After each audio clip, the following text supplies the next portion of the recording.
If you are not getting the showings and the offers that you want, this is the time to adjust your price. Continuing to see Manhattan in this kind of neutral, balanced place, the supply and the demand being fairly equal. Don't wait around until things really slow down. July and August are likely to be quite slow.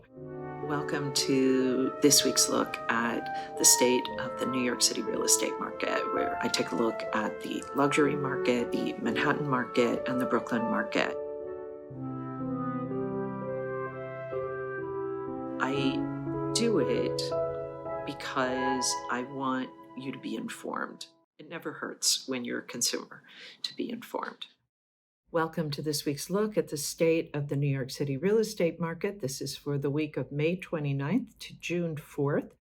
We're going to start, as we always do, with the luxury market. Then we're going to move to the Manhattan market and then the Brooklyn market. And then I'm going to sum it all up for you and give you my thoughts on best strategies for buyers and sellers who are looking to transact in the current market.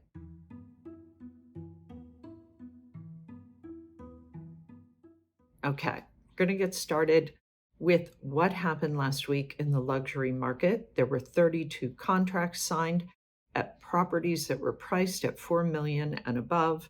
That is the same as the previous week. Condos outsold co-ops 21-11. This was the largest number of co-op sales since the week of April 25th to May 1st of 2022, when 13 co-op contracts were signed. The number one contract was a penthouse 35A at 500 West 18th Street. It was asking $30 million. It was reduced from $34 million when the building started marketing in 2018. The unit has almost 5,800 square feet. It includes 5 bedrooms and 5.5 bathrooms. Features a 48 by 28 foot great room, opens up onto a 322 square foot loggia. The condo is called One Highline. It's a project that we've talked about before. It has 2 buildings, a condo and a hotel. Amenities include a fitness center, 75-foot lap pool, spa treatment rooms, golf simulator, children's playroom, private dining, a games lounge, and a garage. Services are offered from the adjacent Faina Hotel, which is part of the project. The number 2 contract is at 740 Park Avenue. This was apartment 1011C. It was reduced from $26 million. Currently, it was asking $23.75 million. It was listed last August. The duplex co-op has 4 bedrooms and 5.5 bathrooms. It has 11.5-foot ceilings. It features a 20 by 36-foot living room with a fireplace that opens onto a library, also with a fireplace. The seller paid just over $7 million for this unit in 1995. The co-op does not allow mortgage financing and is known for its large apartments and its wealthy and very famous residents. 740 Park was the subject of a book by Michael Gross, also called 740 Park. Amenities include a doorman, gym, and storage. If we take a look at the quick stats now, we'll see that the total weekly asking price sales volume, $273,072,000. Average asking price, $8,533,500. Median asking price, $6,287,500. Average discount from original ask to last asking price, 127%. Average days on market, 9. That's it for the luxury market. Now we're going to take a look at what happened in Manhattan. If you have any questions at all, please post those below.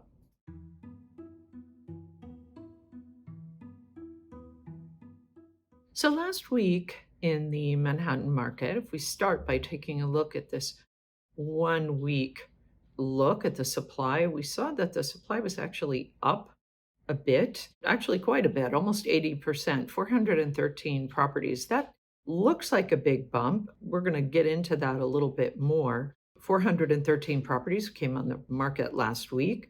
219 contracts were signed. That is down 26.3%. Off-market properties up 100, almost 101%.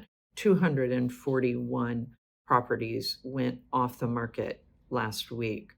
If we take a look at that 1 month look, we see that 1,519 properties came on the market. That is down almost 26%. And 1,038 contracts were signed for the month. That's up almost 6%. The off-market properties, 590, that's up a little over 27%. The market pulse remains in this neutral place. We are continuing to see Manhattan in this kind of neutral, balanced place, the supply and the demand being fairly equal. If we look at the liquidity pace chart, this 30-day moving window of contract activity, we see it is still quite healthy. 1,038 is the latest reading that I'm showing you. This is still quite good for us. This is still quite healthy. It was a little higher the week before, but 1,038 is still quite good. And if we take a look at this supply chart, we see that the Manhattan inventory is inching up just a little bit, but the summer season is likely to bring a bit of a slowdown in the inventory. And we see that the demand has declined a bit for the first time since February, likely signaling the end of the spring season. And the weekly new listings increased by 10%, but we're likely seeing this downtrend in play. With regard to the contract signed after spiking higher due to a surge in the new development reporting, the weekly contracts fell back to 2019 levels.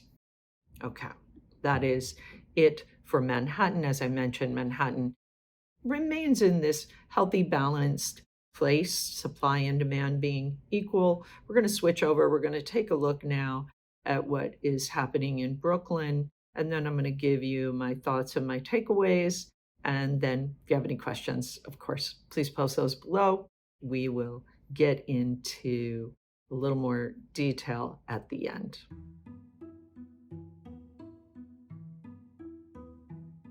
So the weekly supply in Brooklyn was up 31.10%. 219 properties came on the market. The contract signed were down 134, down 22.5%. The off-market properties shot up 107. That is up 161%. If we take a look at the market ticker for the month in Brooklyn, we see that overall the supply in Brooklyn is down a little over 18%, 844 for the month. Contract signed 641, down almost 9%. Off-market up a little over 18%, 240. The market pulse in Brooklyn, as with Manhattan, is also remaining neutral, supply and demand being basically in balance.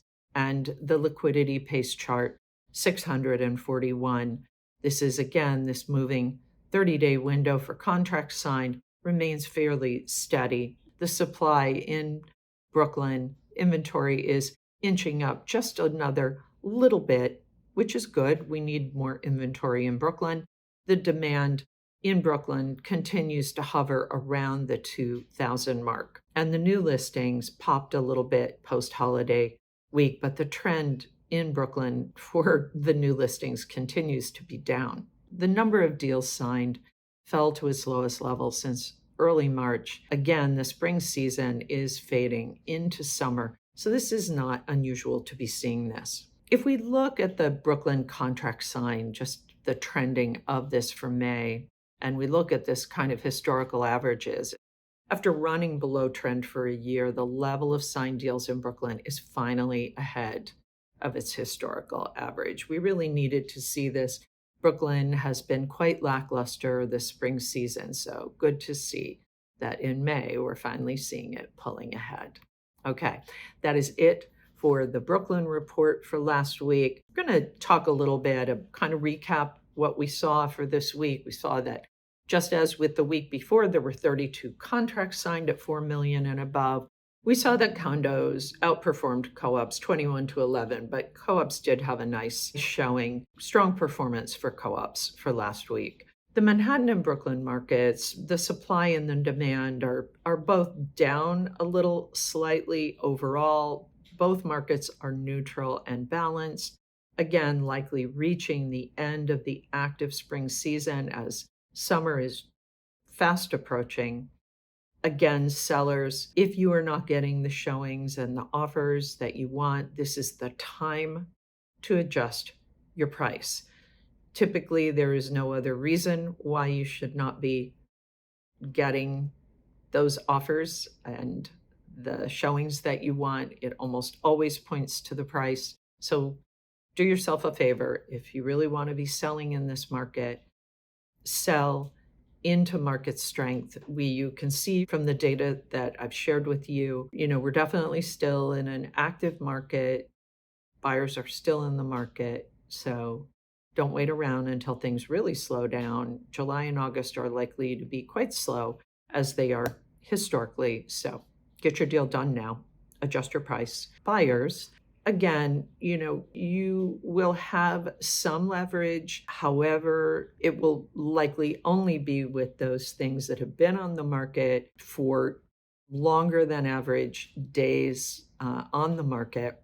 If things have just come on the market and those properties are getting a lot of activity, you probably really won't get much play there. If you're not in a big hurry, you want to wait around, you can wait until July, August, see what's still around. Perhaps there'll be some opportunity for you. That's it for this week's look at the state of the New York City real estate market. As always, I want to thank the Olshan Luxury Market Report and Urban Digs for their amazing reporting. The work that they do helps me to help you make great decisions. As always, reach out to me with any questions. I am always happy to answer any questions that you have about your particular situation or just about what is happening in the New York City real estate market. I will be back next week with the very latest news on what is happening in the New York City real estate market. In the meantime, take care.